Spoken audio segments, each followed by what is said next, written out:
Yo, fellas, you should never sit with your legs crossed like this, with your feet crossed, because it causes your spinal cord to be out of alignment.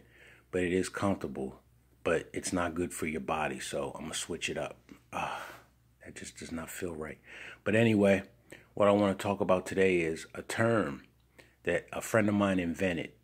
And AFTB is the acronym, which stands for All for the Broads, which means if you're the type of cat that when you wake up, everything you do is to appeal to a woman or to appease to a woman, you are all for the broads, and I can't stand you personally.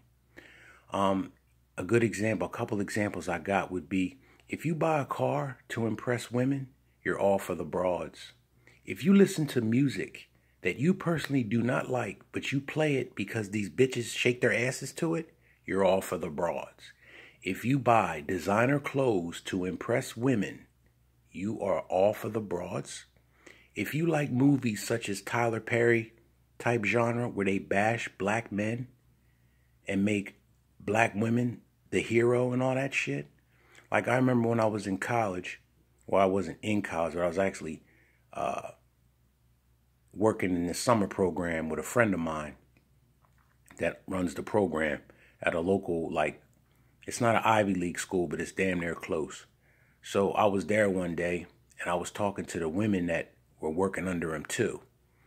And I made mention of, yeah, I want to see that new Tyler Perry movie. And them girls got so excited. It's almost like they got wet to go see that movie. And they were like, oh, okay, I'll go with you. When do you want to go? You want to go after work? And I'm like, I'll let you know. But I was really basically testing all of them to see which one of them said, I don't like Tyler Perry movies. That was the one I was going to like, yo, me and you should, fuck with each other. But all of them got so excited to see a Tyler Perry movie that I knew that I wouldn't have nothing in common with any of those women. So it stayed right there. And also, if you go to a gym and look to pick up women at your gym instead of going and get your sweat on, or leaving the gym because they don't have the caliber of women that you want, you're all for the broads. And if you refuse to hang with a dude because he's not going to garner attention from women like you would hope, you're the epitome of all for the broads. You're a clown. Like there's a story, my buddy used to listen to Carcino. I never did. And he was talking about, he was talking about how Charles Barkley was hanging out with Michael Jordan. And the third wheel was Charles Oakley. And Charles Barkley was dissing Charles Oakley, saying, look at that nigga. He walked like a building. He ain't gonna bring out no bitches. And, I don't know what Jordan said, but the funny part about it is I don't like Jordan. I like Barkley. Even though he's all for the broads, I still like him. I never really had an opinion of Charles Oakley. I just saw him as a hard-nosed player that came out to play every night, put his best out there. But he doesn't have the charisma to garner a big following. It's kind of like Muhammad Ali and Larry Holmes. How Muhammad Ali was all for the broads. Larry Holmes was nondescript. And Larry Holmes used to be Ali's sparring partner.